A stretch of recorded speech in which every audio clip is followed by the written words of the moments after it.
estarmos aqui juntos é um privilégio. Eu sempre vou dizer isso, é um grande privilégio. Servir a Deus é uma oportunidade. Servir ao nosso Deus é uma grande oportunidade. O Deus que é soberano, que em si é completo, que não precisa de nada nem de ninguém, nos dá a oportunidade de servi-lo. Temos oportunidade de sermos amados por Ele, de sermos alguém através do qual Ele expressa o seu amor. Um Deus tão poderoso, um Deus que criou todas as coisas, se atenta para nós, não é isso, Nise? Com um olhar de amor, de misericórdia, um Deus de justiça, que entregou seu Filho por nós. Um Deus que Ele veio, se fez homem, viveu como humano, sentiu as nossas fraquezas, passou por tantas coisas como humilhação, foi humilhado por aquele homem, o que Ele mesmo criou. Mas o seu amor era maior, o seu senso, a sua justiça, a sua misericórdia é maior. Então hoje nós desfrutamos desse amor, hoje nós desfrutamos dessa benignidade, hoje nós desfrutamos dessa aliança que nós temos com Deus vivo, com Deus real. Não é um Deus de uma história, não é Deus de simplesmente um mito religioso. Nós não servimos a um pedaço de pau, de pedra, nós não servimos simplesmente a algo que achamos que existe, porque não entendemos como as coisas funcionam desde a sua primazia. Nós servimos a um Deus que nós conhecemos. Nós servimos a um Deus que nós não compreendemos em sua totalidade, porque Ele não pode ser compreendido pelo homem. Mas nós temos a oportunidade de conhecê-lo dia após dia. Então toda honra, toda glória ao nosso Deus, todo louvor seja dado a Ele. Então que a honra ao Senhor Jesus ocupe o primeiro lugar na sua vida. Ao estarmos aqui, que estejamos inteiramente atentos, tanto no momento de louvor, quanto foi através da generosidade, através da palavra. Não esteja disperso. Se estiver com sono, eu tenho uma dica para você: sente mais à frente, porque quanto mais à frente você está, mais fácil de você estar atento, de você não se dispersar. Se levante, espreguice, mas esteja atento à palavra. O Espírito Santo de Deus, Ele fala. O Espírito Santo de Deus ministra aos nossos corações. Uma parte depende de nós, que é a parte de desejarmos, a parte de estarmos atentos. Amém? Glória a Deus. Espírito Santo, obrigado pela oportunidade de podermos compartilhar a sua palavra. Usa a minha vida, Senhor. Senhor, permita o nosso crescimento, que aquilo que venha a ser, que será ministrado, seja primeiramente trazido, Deus, do Senhor, Deus, através da minha vida, para nosso crescimento, para o conhecimento do Senhor, para que possamos crescer na unidade, no fortalecimento, para que possamos alcançar, Deus, o propósito do Senhor para a nossa vida, para que possamos atingir o nosso potencial máximo em todas as áreas, na área espiritual, no relacionamento contigo, na área relacional com o nosso próximo, com o nosso irmão, na nossa área ministerial, no exercício do nosso chamado, na nossa área profissional, Pai, Deus, na nossa área acadêmica, na nossa área familiar, com nossas esposas, esposos, com filhos, pais, familiares, amigos. Senhor Jesus, que possamos crescer, como diz a Tua palavra, diante de Ti, que o Senhor crescia diante dos homens, e o Senhor crescia, Deus, diante de Deus e dos homens. Senhor, obrigado. Obrigado porque a Tua palavra é o nosso escudo, a Tua palavra é a nossa força. Para o Senhor nós olhamos, Deus, e não somos confundidos. Para o Senhor nós olhamos e buscamos força na angústia. Para o Senhor nós olhamos e no momento de alegria, de prazer que é a nossa vida, Deus, nós sabemos que o nosso desfrute maior é o Senhor. Obrigado, Jesus. Obrigado por tudo. Ao Senhor seja a honra, a glória, em nome de Jesus. Dê um aplauso com força, que Ele merece. Aleluia. Glória a Deus. Vamos dar um glória a Deus com força? Mais uma chance. 1, 2, 3. Glória a Deus! Aleluia! É isso aí. Um povo forte. Assim que nós devemos reagir com energia diante do nosso Senhor, com vivas de júbilo. Amém? Glória a Deus. Então, nós temos falado sobre a série Os Arquétipos dos Personagens Bíblicos, que tem nos permitido aprender com cada personagem, que tem nos permitido crescer com cada personagem bíblico. Aqueles que são exemplos e referência, aqueles que não são tanto exemplo, mas nos ensinam o que não fazer, nos ensinam o que desagrada a Deus, nos ensinam como não agir. Só que todos nós vamos observar que parte desses personagens, talvez 90% deles, são homens e mulheres de Deus. Não eram ímpios, não eram homens que a palavra chama como, talvez ali, filhos do diabo. Não, filhos de Deus.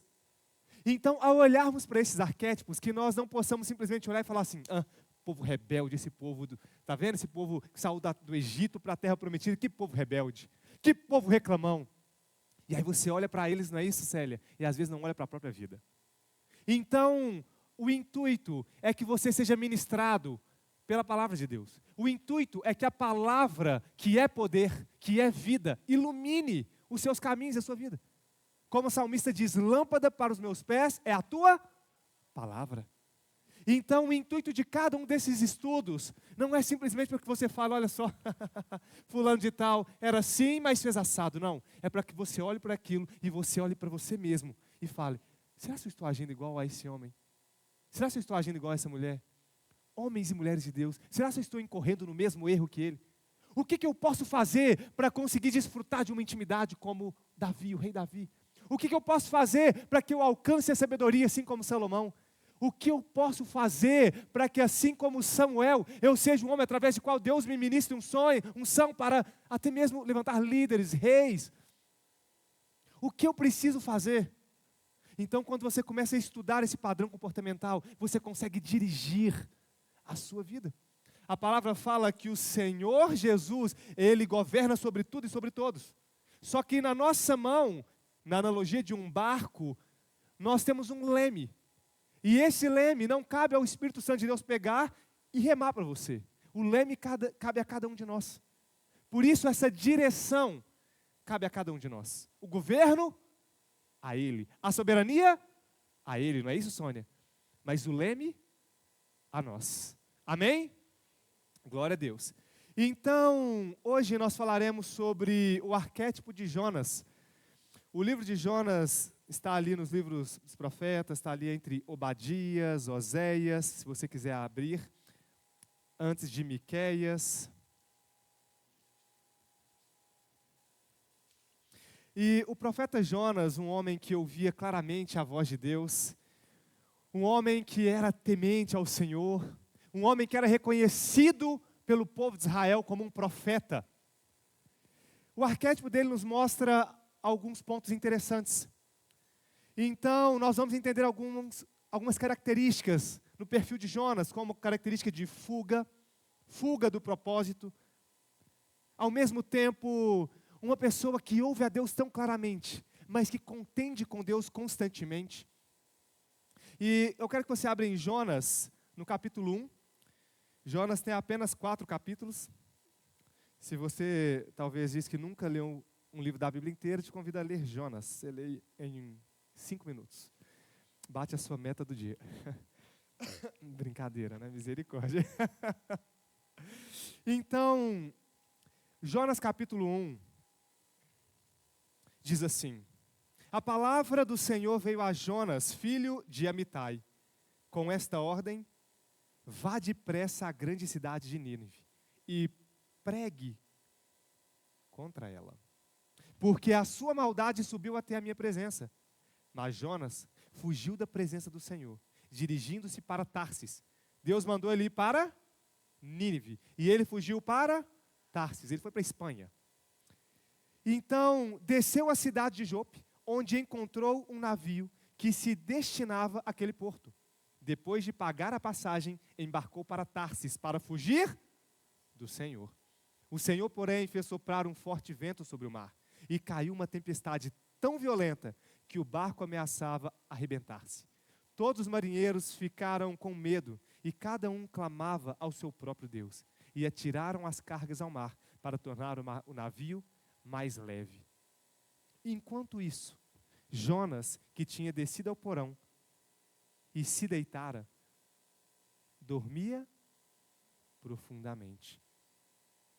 Algo interessante no livro de Jonas nos mostra que em meio a um caos, em meio a uma tempestade, o profeta estava dormindo.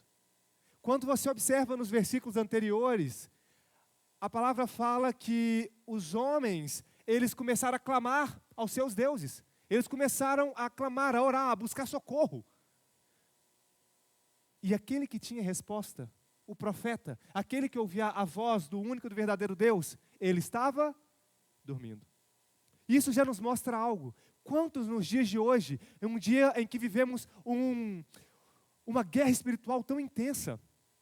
Quando nós olhamos para a nossa vida, nós somos bombardeados constantemente pela futilidade. Quando perdemos o nosso tempo, às vezes folheando, passando redes sociais, perdendo o nosso tempo com aquilo que não edifica e não constrói nada. Tantas vezes distraídos por aquilo que simplesmente traz um entretenimento barato. Hoje somos tão bombardeados pela sensualidade, seja nas redes sociais, seja numa academia que você vai e parece um desfile de sensualidade. Então é uma guerra espiritual muito grande. Quando nós olhamos para o nosso cenário político, nós vemos um país que é explorado por homens poderosos em seus cargos, em seus ofícios, que exploram a nação, que são corruptos, que vendem a justiça, que têm 2 pesos e 2 medidas, onde a justiça, na verdade, ela é realmente cega. Então, uma guerra espiritual muito grande, e em meio a esse período, quantos homens e mulheres de Deus, profetas, quantos homens, ministros, quantas mulheres que deveriam estar ocupando o seu lugar de intercessores, de ministros do Senhor, estão dormindo espiritualmente? É isso que aconteceu com Jonas. Ele estava tão entretido em fugir daquilo que ele tinha como um comissionamento, que ele se deitou na popa do navio e ele roncou.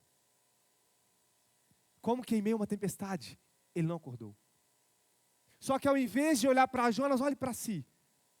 Será se em meio a todo o cenário que estamos vivendo hoje, nós estamos dormindo espiritualmente? Às vezes estamos vindo na igreja, não é isso, Ariane? Mas estamos dormentes espiritualmente. Vimos na igreja como um hábito, mas a nossa vida espiritual está apagada. A igreja faz parte da caminhada na fé. A vida na igreja é a instrução que Deus nos passou, que a vida com Deus se vive no corpo. Só que isso é parte da vida cristã, não é a sua totalidade. Então, quantos de nós estamos dormentes espiritualmente?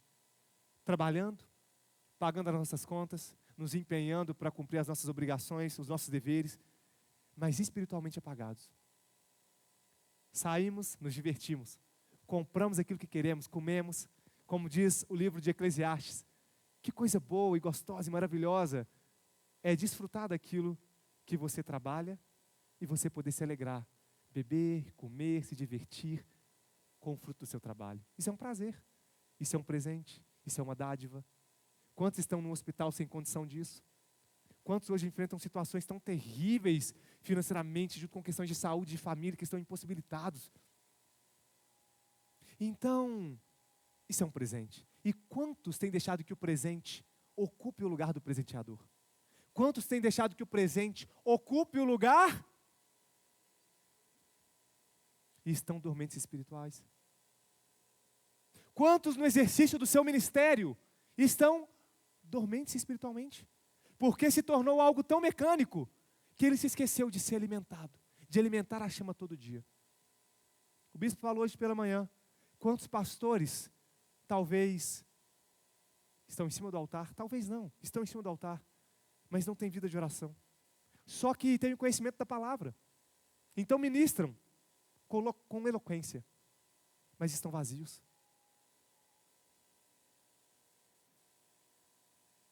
Quantos no exercício do seu ministério se acostumaram a fazer de forma tão mecânica, que ele faz simplesmente pelo entendimento que ele tem do ofício de cumprir algum papel e obrigação, mas ele não está acendendo a chama todo dia. A palavra fala no livro de Números que quando a chama era acesa, a chama é acendida por Deus, mas quem mantém a chama acesa somos cada um de nós. Então esse é o primeiro ponto de atenção na palavra.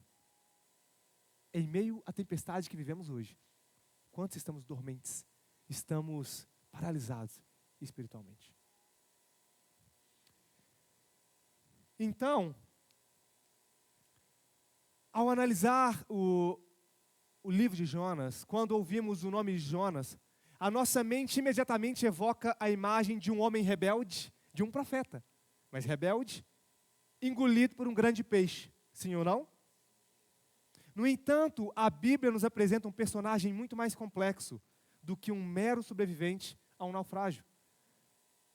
Um psicólogo, Abraham Maslow, ao estudar o medo humano, a fuga humana da autorrealização e das suas consequências, cunhou um termo chamado complexo de Jonas.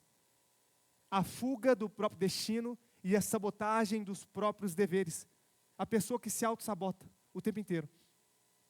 E isso demonstra como que pessoas cristãs e não cristãos, estudiosos de qualquer vertente da palavra ou simplesmente de outras vertentes de estudos, eles usam a referência de um livro conhecido, que é o livro de Jonas, um livro antiquíssimo, respeitado por cristãos e não cristãos. Mas isso demonstra que a história deste profeta, ela ultrapassou as páginas das Escrituras para se tornar um arquétipo universal da condição humana. A luta entre o chamado interior e a resistência em cumpri-la. A luta do homem em cumprir aquilo que o Senhor o designou, pelos seus diversos motivos. Então Jonas, o profeta, era filho de Amitai. Ele profetizou durante o reinado de Jeroboão. Abre, por favor, em 2 Reis. Jeroboão II. 2 Reis 14, 24 e 25, por favor. Pode ser o 23. No 15º ano do reinado de Amazias, filho de Joás, rei de Judá, Jeroboão, filho de Jeoás, rei de Israel, tornou-se rei em Samaria e reinou 41 anos. Ele fez o que era mal aos olhos do Senhor e não se desviou de nenhum dos seus pecados que Jeroboão, filho de Nebate, tinha levado Israel a cometer. Ou seja, se uma liderança incorre em pecado, ela leva todos os seus liderados, ou grande parte deles, a se corromperem. Então, ele fez o que era mal aos olhos do Senhor. Versículo 25. Foi ele que restabeleceu as fronteiras de Israel, desde Lebo-Hamat até o mar de Arabá, conforme a palavra do Senhor, Deus de Israel, anunciada pelo seu servo Jonas, filho de Amitai, profeta de Gat-Hefer. Então, ele era um profeta reconhecido em toda a nação de Israel. E ele era um nacionalista fervoroso. E sua fuga não foi uma covardia física, como se ele tivesse com medo de um homem, do rei de Nínive. Não. A sua fuga foi uma rebelião teológica. Então, ele não queria ir para Nínive, porque sabia que Deus, porque ele tinha medo de alguma coisa ou alguém, não. Mas ele tinha medo de ir para Nínive, porque ele sabia que Deus era um Deus misericordioso, compassivo, tardio em irar-se, grande em benignidade, longânimo. Mais alguém? Misericordioso. Mais alguém? Amoroso. É difícil, será, atribuir essas características do nosso Deus? Mais alguém? Paciente. Ele sabia que Deus tinha todas essas virtudes, que isso fazia parte do caráter do nosso Deus. Então, temendo que o povo, que era inimigo do povo de Israel, se arrependesse, ele se rebelou e falou assim: o quê? Esse povo pinta a borda contra a gente. Pinta e borda contra a gente. Esse povo se rebela contra Deus, faz o que quer e o que não deve. Agora, o Senhor está mandando eu pregar arrependimento? Não, eles têm que colher da consequência, têm que beber do veneno. Ah, meu amigo, ele tem que sentir o próprio gostinho do veneno. Então, a palavra diz assim em Jonas 4, versículo 2. Jonas 4, versículo 2 diz assim: porque houve um arrependimento do povo. Ele orou ao Senhor: Senhor, não foi isso que eu disse quando ainda estava na minha terra? Foi por isso que me apressei em fugir para Tarsis. Eu sabia que tu és um Deus misericordioso, compassivo, tardio em irar-se, cheio de amor, leal e que promete castigar. Mas depois te arrependes. Quem já passou por isso aqui? Você sabe que Deus vai te castigar. Você sabe que tem algo ali através do qual Deus ele vai te cobrar. Mas ele vai lá e ele mais uma vez compassivo, longânimo, misericordioso, perdoador. Você fala, agora ele não me usa mais. Ele vai lá e ele continua te usando. Aí você fala, agora eu perdi a unção para sempre. Ele vai lá e volta a te encher de novo. Estão entendendo? Glória a Deus. Eu acho que todos nós podemos nos alegrar porque a gente desfruta disso aqui, ó. Todos nós somos frutos da misericórdia do Senhor Jesus. Todos nós. A palavra fala que a misericórdia dele se renova sobre as nossas vidas todas as manhãs. Se não fosse assim, você era consumido antes que desse 00:01. Vai pagar hoje pelos seus pecados. Pronto. A nossa vida, diz a palavra, que é como vapor de fumaça. Então ele pode nos levar repentinamente, mas ele é bondoso. A gente não usa disso para dar lugar à libertinagem, à nossa carne, não é isso? Mas nós devemos nos alegrar pela misericórdia dele, porque nós somos falhos. Então, sabendo disso, nós sabemos da importância de nos mantermos vigilantes em oração, para que não possamos viver em quedas constantes. Não, mas crescendo de glória em glória até esse dia perfeito. Amém? Glória a Deus. Então, ele não queria ir a Nínive, ele não queria ir para onde Deus o destinou, porque ele sabia que Deus iria perdoar se ele fosse. Jonas, ele queria que os assírios, inimigos de Israel, perecessem. Então, eu vou dar uma analogia para vocês. É como se você estivesse olhando para o Supremo Tribunal Federal do Brasil hoje. Talvez para um presidente que você goste ou não. E você fala assim, tem que pagar. Senhor, exerce agora o juízo, Pai. E Deus falasse com você assim, vai lá, ora por cada um deles. Porque eles estão fazendo algo tão perverso que eu vou destruir cada um deles. E além deles, a família. Vai lá, prega e ora para eles, porque eu quero que eles se arrependam. Aí você fala assim, não, Deus, depois de tudo que eles fizeram, não. Eles têm que pagar. Não vou. E Deus fala, vai para Brasília hoje. E você fala, não vou. Eu vou para o Rio de Janeiro. Eu vou para a Praia da Barra. Estão entendendo? Então, o arquétipo de Jonas, como veremos, ele tem como um dos padrões que identificamos logo no versículo 1 do capítulo 1, o padrão comportamental da fuga, da rebeldia, do isolamento. Quando você observa Jonas, ele foi se isolar, e depois ele desceu para o porão do navio, ficou isolado. Um padrão de amargura. Você observa que quando Deus perdoou aquele povo, olha a oração que ele fez. Está vendo, Deus? Isso foi o que eu falei no início. Eu não queria que o Senhor perdoasse, o Senhor perdoou. Um padrão de amargura. Um padrão de onde o senso de juízo está acima do senso da misericórdia. Talvez você é assim com um familiar seu. Preste atenção. Talvez seu senso de juízo é sempre maior que o senso de misericórdia. E aí você olha para a palavra, você vê que Deus, em uma parábola, perdoou um homem que o devia muito. E depois esse homem não exerceu o mesmo sobre determinada pessoa, mas exerceu um forte juízo sobre ele. E a palavra traz sobre ele o quê? Uma palavra de juízo. Então, esse arquétipo de Jonas é o primeiro que nós identificamos no versículo 1 do capítulo 1. O padrão da fuga. E o primeiro padrão não é a fuga horizontal, mas é a fuga vertical. A Bíblia diz que ele se levantou para fugir da presença do Senhor para Tarsis. Jonas capítulo 1, versículo 3. Mas Jonas fugiu da presença do Senhor, dirigindo-se a Tarsis. E aí nós começamos a observar uma coisa, mantenha aqui por favor. Esse padrão da fuga, ele te conduz para um lugar. Esse padrão de fugir daquilo que Deus determinou para você, ele te conduz para um lugar, que é o lugar de retrocesso. Diga comigo, o lugar de retrocesso. Eu não vou. Vamos lá, o lugar de retrocesso não é o meu lugar. Amém. E olha o que aconteceu com Jonas. Jonas, porém, fugiu da presença do Senhor, dirigindo-se para Tarsis. O que começa a acontecer? Primeira coisa, quando você começa a viver a fuga daquilo que você deve fazer e não faz. Você tem que fazer algo no seu trabalho e não faz. Você começa a descer. Você tem que fazer algo na sua família e não faz. Você começa a descer. Você tem que fazer algo no seu ministério e não faz. Começa a descer. Você tem que ter um comportamento, uma mudança repentina e não faz, espiritualmente falando. começa a descer. Você tem que tomar uma decisão financeira, não faz. Você começa a descer. Quando você age no padrão da fuga, acontece como foi para Jonas. Ele, dirigindo-se para Tarsis, o que ele fez? Desceu à cidade de Jope, onde encontrou um navio que se destinava àquele porto. Depois de pagar a passagem, embarcou rumo a Tarsis, para fugir da presença do Senhor. Versículo 4. O Senhor, porém, fez soprar um vento forte sobre o mar e caiu uma tempestade tão violenta, e o barco estava prestes a se arrebentar.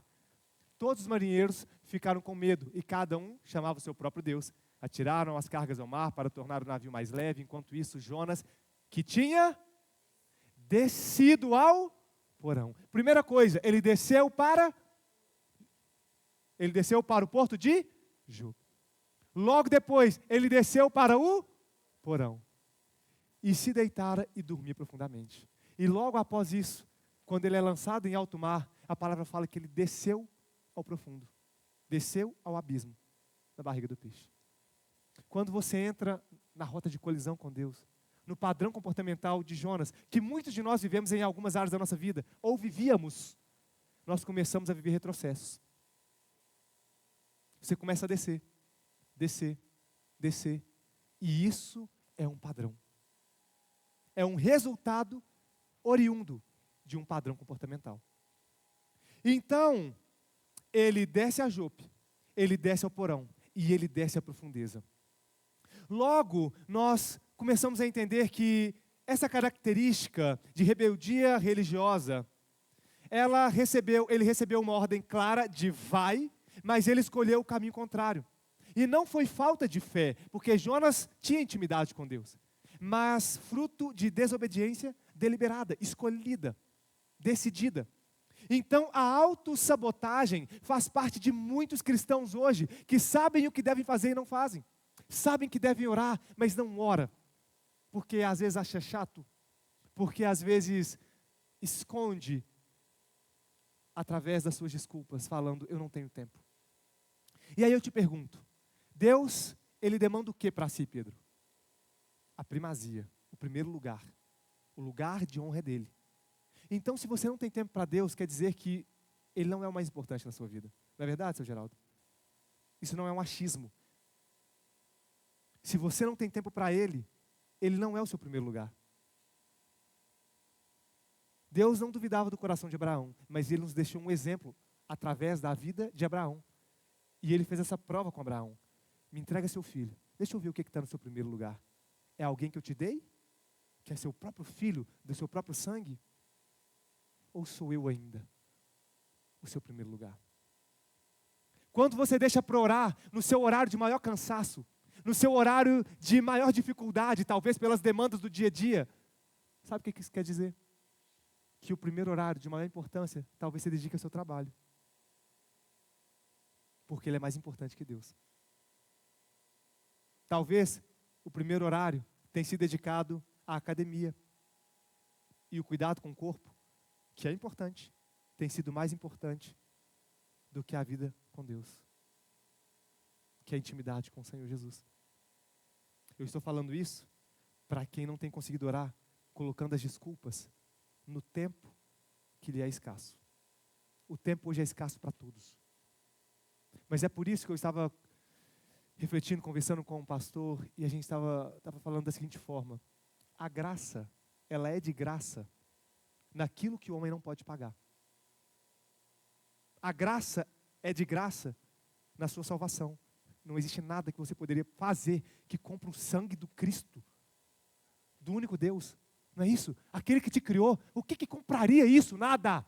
É de graça. O amor dele por você e por mim é de graça. Você não pode pagar por isso. Não adianta. A sua salvação não é por obra, senão você estaria pagando, fazendo uma barganha com Deus. Não, a sua salvação ela é pela fé. Ela veio pelo amor de um Deus que fala na palavra que antes da fundação do mundo, Ele já tinha preparado um cordeiro perfeito. Então, algumas coisas na palavra é de graça, outras têm um preço. A unção tem um preço. A unção, viver de vida de forma poderosa tem um preço. Antes nós cantávamos assim na igreja, John. A cada vez que a minha fé é provada, tu me das... Aí vem aquela parte do refrão. Todo mundo conhece essa música, né? Rompendo em fé, minha vida revestida está do teu poder. Nós tínhamos trocado para, ao invés de minha vida se revestirá do seu poder, nós trocamos para minha vida revestida está do teu poder, rompendo em fé. E aí, eu estava conversando com o Edson, falei assim, ó, nós vamos retomar, nós vamos trocar isso aí, voltar a comer no original. É minha vida se revestirá do seu poder. Porque tem muito cristão que acha que por ser salvo, filho amado, perdoado, está revestido do poder de Deus, e não está. Então a minha vida se revestirá, porque o revestimento depende de um preço. Isso tem um preço a se pagar. O preço de oração, o preço de busca, o preço de renúncia, o preço da santidade, que é difícil nos nossos dias, mas tem um preço. Quantos de nós estamos nesses dias tão corridos para todo mundo, onde o tempo parece que realmente passa mais depressa? Temos colocado a primazia como o altar de Deus, a primazia da nossa vida. Então, se a sua vida será revestida do poder de Deus, depende do preço que você está disposto a pagar. Não o preço de andar de joelho, não o preço de... Não. O preço de renúncia, santidade, oração, leitura da palavra, obediência. Quantos podem dizer um amém? Aleluia. Glória ao Senhor Jesus. Então, as consequências desse padrão, a fuga de Jonas, por exemplo, ela nos leva ao retrocesso, ela nos leva a descer, ela nos leva a voltar a um ponto onde você vai viver em um ciclo, em uma bolha, que você não consegue sair, a não ser que você rompa, a não ser que você, de fato, tome uma decisão. A decisão da obediência. A decisão de tomar o rumo, de ouvir a voz da sabedoria, de buscar conselhos, de buscar ouvir a voz do Espírito Santo de Deus que fala. Nós temos a palavra rema e a palavra logos. Então está na hora de começarmos a buscar mais e mais a palavra logos que está aqui para nós. E a palavra rema que deve ser buscada em oração. Em encontros de oração, de busca, congressos de louvor. Amém? Aleluia. Então, a palavra nos diz, logo na sequência, que os marinheiros pagãos quase perderam a vida por causa da sua rebeldia. E nós vamos ler isso aqui juntos.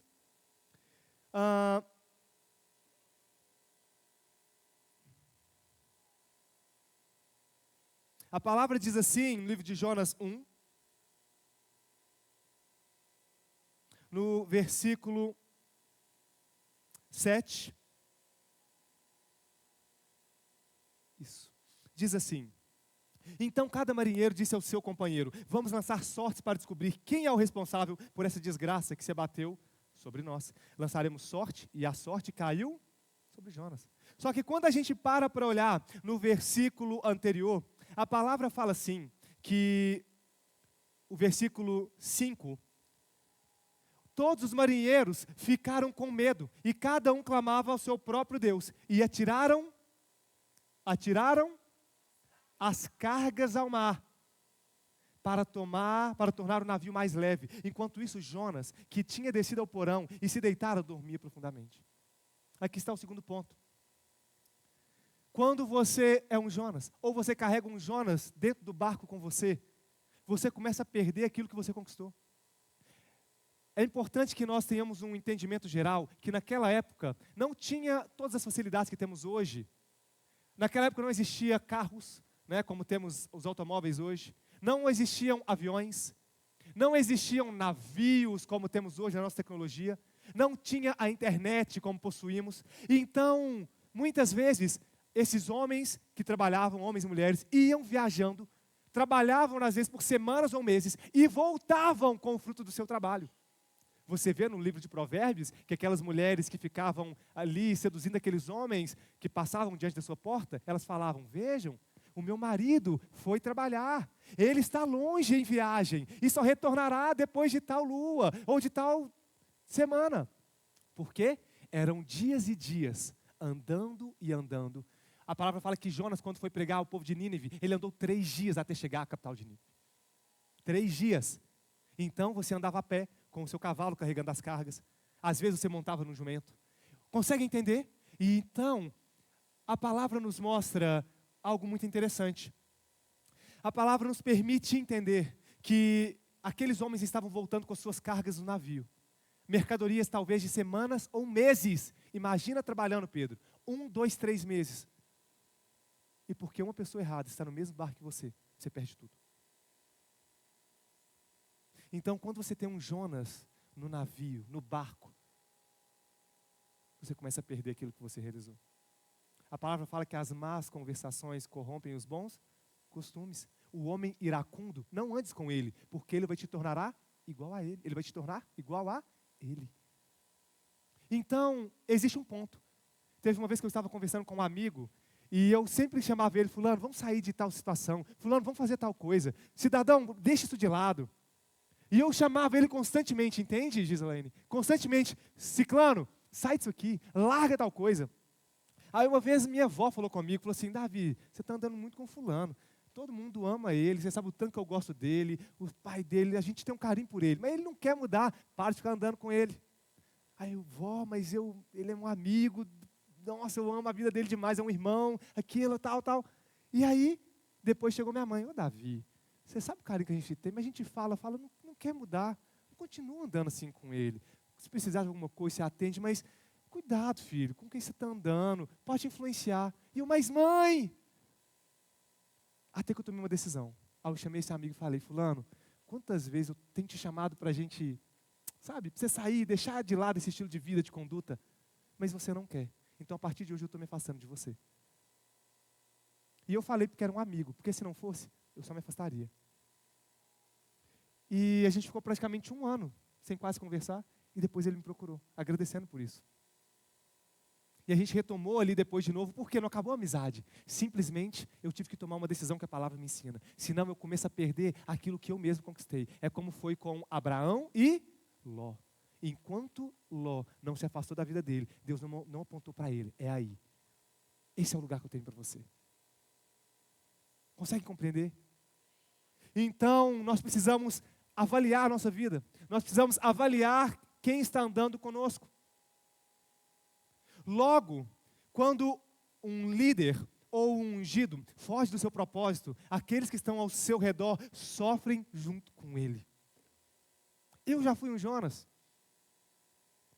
Eu falava, meu pai está aqui de testemunha, minha irmã, eu falava, eu não quero ser pastor. E eu bati o pé e falava assim, não, eu amo a presença de Deus, eu amo. Gente, eu gosto de entrar para o quarto, orar. Gosto, desde de adolescente eu gostava de colocar o CD lá no aparelho de som, ouvir as músicas ali, Congresso David Keelan, Antônio Cirilo, Judson de Oliveira, Ricardo Robortella, Clamor pelas Nações, era bom demais, para quem viveu sabe como é. Mas eu falava assim, pastor não. Está à frente da igreja? Nunca. Só que depois eu fui consagrado pastor, contrário à minha vontade. Mas eu entendi o chamado. Eu sabia que era aquilo que Deus queria, Miriam. Eu tinha convicção, assim como Jonas tinha aquela convicção. Eu tinha convicção, Maura, mas eu não queria. Só que eu entendi que enquanto eu fugisse, eu só iria estar dentro de um processo de perda, de retrocesso, de descida. E o melhor lugar para se estar é na presença de Deus. Eu amo estar na presença de Deus. Ser chamado de pastor hoje para mim é um privilégio. Aquilo que antes para mim era um peso, que eu não queria, que eu resistia, hoje para mim é uma honra. Amém? Glória a Deus. Assim, amém. Glória a Deus. Aleluia. Amém. Assim como estar à frente do ministério, da igreja, como esposa, com meus pais, é uma honra. Amém? Glória a Deus. Então, a solução para a fuga não é o esquecimento, mas o confronto. Deus não deixou Jonas fugir impunemente. Ele enviou uma tempestade. Charles Spurgeon, o príncipe dos pregadores, certa vez disse, se Deus te chamou para ser ministro, não te rebaixes a ser rei. Forte, não é? Tem gente querendo ser ministro de louvor, mas na realidade quer ser um pregador. Você está se rebaixando. Tem gente que Deus chamou para ser um ministro, mas ele quer ser rei. quer ser um grande empresário. Você está se rebaixando. Tem gente que Deus chamou para estar no mundo empresarial, dos negócios, mas você quer estar na missão. É porque os missionários, esse sim, você está se rebaixando. Se você está fora da onde Deus te chamou para estar, você está se rebaixando. Seja o nome de rei ou de rainha, você está se rebaixando. O lugar mais alto para se estar é no lugar da obediência. Amém? Glória a Deus. Um rei jamais será como um ministro de louvor que foi chamado para aquela área. Da mesma forma, um ministro de louvor jamais será como um rei que foi chamado para aquela área. Então, se Deus te chama, você tem que buscar o entendimento.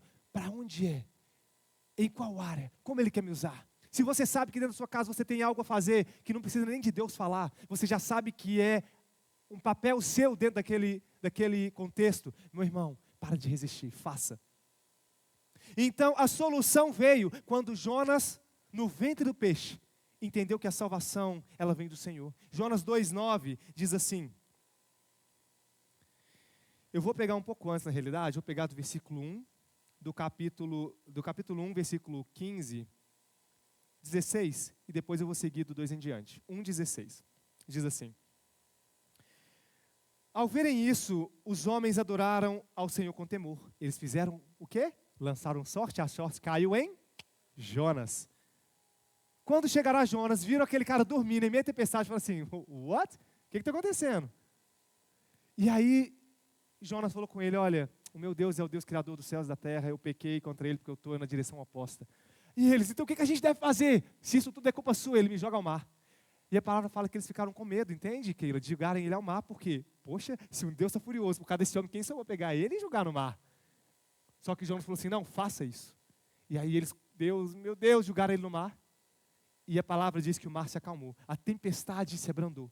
Então, no versículo 16 diz, ao verem isso, os homens adoraram ao Senhor com temor, oferecendo-lhe sacrifício e fazendo-lhes voto. O Senhor fez com que um grande peixe engolisse Jonas, e ele ficou dentro do peixe 3 dias e 3 noites. É o que Jesus disse àqueles fariseus. Olha, uma geração injusta me pede um sinal, eu vou dar a eles o sinal de Jonas.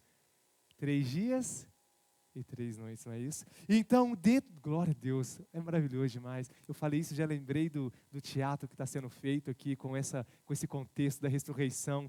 Não perca o nosso musical de Páscoa. Está ficando maravilhoso. Amém? E além de não perder, traga mais um. Amém? A bênção não é só para você, não. Nosso Deus é um Deus sobremaneira, abundante, que faz derramar. As bênçãos dele são sem medida.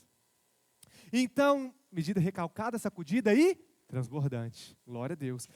Então, capítulo 2, dentro do peixe, Jonas orou ao Senhor, o seu Deus, e disse, em meu desespero clamei ao Senhor. E ele me respondeu. Glória a Deus. Acho que todos nós, né? Todos nós podemos fazer essa oração. Podemos falar que vivemos essa oração em um momento. Então, do ventre da morte gritei por socorro, e ouviste o meu clamor. Julgaste-me nas profundezas no coração dos mares. Correntezas formavam um turbilhão ao meu redor, e todas as tuas ondas e vagas passaram sobre mim. Versículo 4. Eu disse, fui expulso da tua presença. Contudo, olharei de novo para o teu santo templo. As águas agitadas me envolveram. O abismo me cercou. As algas marinhas se enrolaram em minha cabeça. Eu estava dentro da cabeça de uma barriga de um peixe. Então, afundei até chegar aos fundamentos dos montes. A terra embaixo, cujas trancas me aprisionaram para sempre. Tem momentos que a gente acha que vai ficar no abismo para sempre. Tem momentos que a gente acha que a gente vai ficar para sempre naquele Sheol, me permita dizer assim, naquele inferno que às vezes parece que estamos vivendo. Parece que nunca vamos conseguir vencer talvez alguma coisa que estamos passando na nossa vida. Mas ele fala que essas coisas me aprisionaram como se fosse para sempre ali dentro. Mas tu trouxeste a minha vida de volta da sepultura. Ó Senhor, meu Deus. Quando a minha vida já se apagava, eu me lembrei de ti, Senhor. E a minha oração subiu ao teu santo templo. Aleluia. Então aqueles que acreditam em ídolos inúteis desprezam a misericórdia. Mas eu, com um cântico de gratidão, oferecerei a ti o que eu prometi. Cumprirei totalmente a salvação. Cumprirei totalmente. A salvação vem do Senhor. Amém? Vamos dar um aplauso ao Senhor. Ele merece. Ele merece. E continua assim no versículo 10. E o Senhor deu ordens ao peixe. E ele vomitou Jonas em terra firme. A palavra do Senhor veio a Jonas pela segunda vez com essa ordem. Vá à grande cidade de Nínive e pregue contra ela a mensagem que eu lhe darei. Jonas então obedeceu a palavra do Senhor e foi para Nínive. Era uma cidade muito grande, sendo necessário 3 dias para percorrê-la. Jonas entrou na cidade e percorreu 1 dia proclamando: daqui a 40 dias, Nínive será destruída. Os ninivitas creram em Deus, proclamaram um jejum. E todos eles, do maior ao menor, começando de cima para baixo, vestiram-se de pano de saco. Quando as notícias chegaram ao rei de Nínive, ele se levantou do trono e proclamou para que todos colocassem só roupas ali de arrependimento. E aquela cidade inteira se arrependeu. Então, a oração de arrependimento rasga o arquétipo da fuga. A solução para o abismo que parece te trancar, te trancafiar e te manter preso ali, é rompido quando há uma oração de arrependimento e de quebrantamento. A palavra diz assim que um coração arrependido e quebrantado não rejeitarás, ó Deus. Então, se você deseja sair desse ponto onde você parece estar afundando, você precisa de um nome, de um substantivo. Você precisa de se colocar no ponto do arrependimento. Arrepender-se. Um verbo que demanda ação. Uma ação verdadeira. O arrependido, o substantivo. No verbo de se arrepender, obrigado. Ele se humilha. Ele se derrama. Ele abre o seu coração. Ele não está preocupado com o que os outros vão pensar, entendeu, Pedro? Ele não está preocupado com o que alguém vai achar. Ele se derrama. Ele se entrega. E ele encontra a resposta de Deus. Então, a palavra diz assim, que logo depois, após a pregação em Nínive, e o arrependimento da cidade, em Jonas 3, versículos 5 a 10, nós vemos um segundo padrão negativo de Jonas. A palavra diz que ele se ira contra o Senhor. E ao mesmo tempo, ele logo depois se alegra quando Deus faz brotar uma planta e ela o protege do sol. Então, ele demonstra um dúbio comportamento. Ele demonstra um padrão de uma pessoa que está ora feliz e ora triste. Uma pessoa que não tem consistência. Uma pessoa onde as suas alegrias ou a sua felicidade está pautada em coisas e não em Deus. Então, se ela tem, ela se alegra. Se ela perde, ela se entristece. Uma pessoa que o seu padrão de contentamento não se encontra no Senhor. É uma pessoa inconstante. Jonas não estava se contentando no Senhor, mas na ação de Deus. Se Deus agisse com juízo, ele se alegraria. Mas como agiu com misericórdia, ele se entristeceu. Mas Deus fez crescer uma planta, Yasmin, e ele se alegrou, agradeceu a Deus. Mas depois a palavra fala que Deus secou a planta, e diz que ele se amargurou e se entristeceu. Ele questiona a Deus, está vendo tudo isso? E esse povo ainda se arrepende. E Deus fala assim, olha, se com uma planta que cresceu ontem, nasceu ontem e morreu hoje, você está tão entristecido por ela ter morrido, quanto mais um povo, uma nação, que nem sequer sabia diferenciar a mão direita da esquerda. Eu não vou agir em misericórdia? Então, quando nós olhamos para o padrão do nosso Deus, há juízo, porque é um Deus de justiça. Mas a misericórdia está acima do juízo. Glória a Deus por isso. Glória a Deus por isso. Se todos nós tivéssemos a mesma medida do juízo, como da misericórdia, talvez nem eu estaria aqui em cima. Amém? Eu falo nem eu, não por ser melhor que alguém, mas porque tem tantas pessoas que estão numa vida pecando conscientemente. Quanto mais nós. que estamos buscando viver a verdade, somos tão falhos. E a palavra diz que aquele que conhece e faz mesmo assim, o peso sobre ele é maior. Então nós temos um Deus misericordioso. E Jonas representa um arquétipo do religioso amargurado, que prefere ver justiça e destruição sendo aplicada, ao invés de misericórdia sendo estendida. É aquela pessoa que, ao ver uma pessoa que às vezes incorre numa prática que é chamada pecado na Bíblia, homossexualismo, por exemplo, prostituição, por exemplo, ela olha e ela critica ali, esses ordinários, esses vagapi, esses sei lá o quê, esses... Tomara que queima no fogo do inferno. Esse não é o padrão que Deus nos ensina a ter.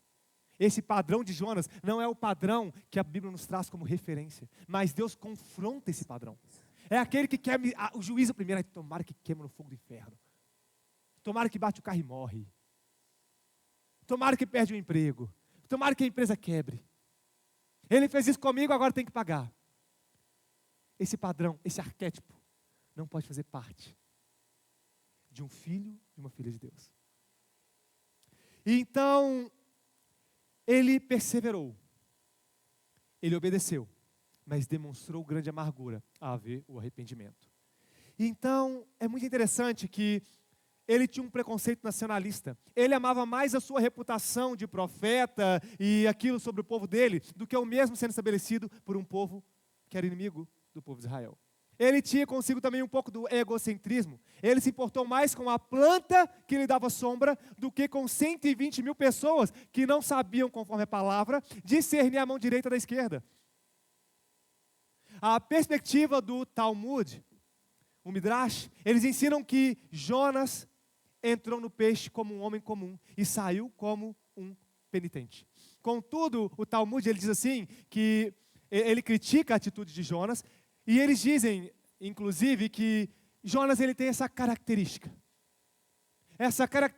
onde ele exerce um ministério, mas ele é confrontado pelo seu próprio desejo, que quer se sobrepor ao desejo de Deus.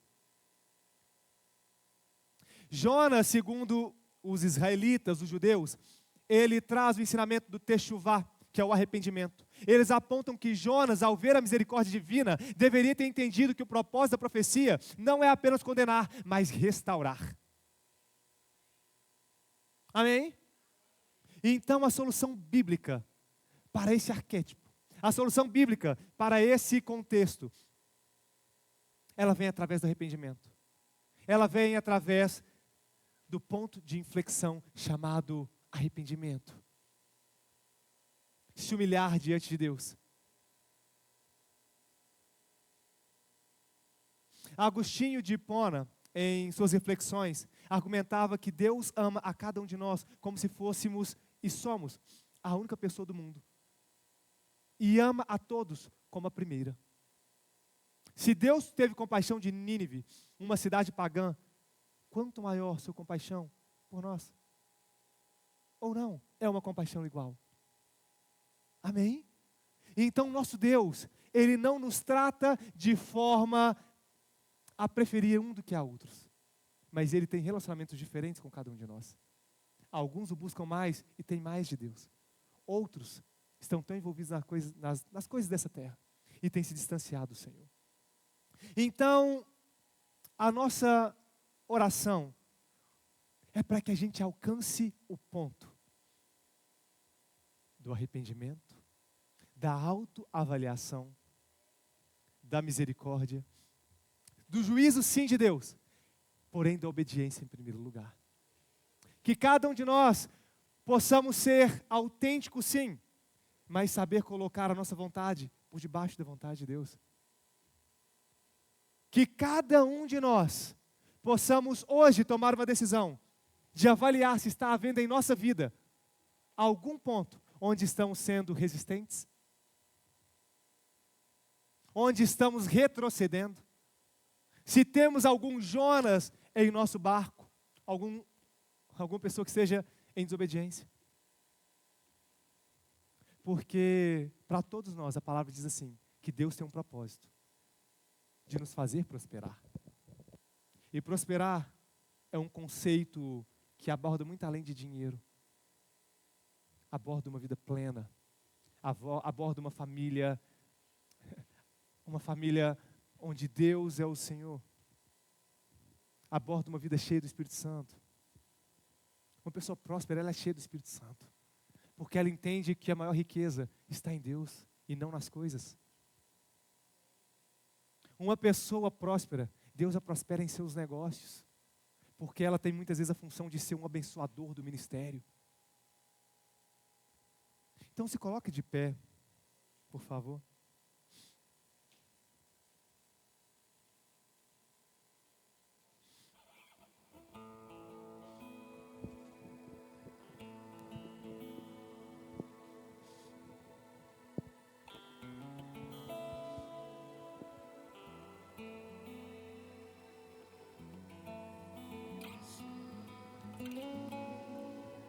Hoje é o dia de romper com a fuga.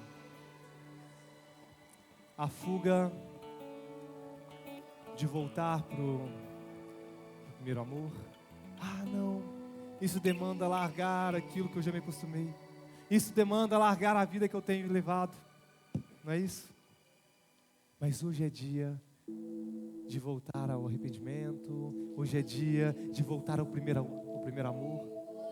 Hoje é dia de você olhar, e como nós entendemos na vida de Eli, do sacerdote Eli, do juiz Eli, que era um homem íntegro, era um homem de Deus, que ensinou Samuel, mas foi omisso.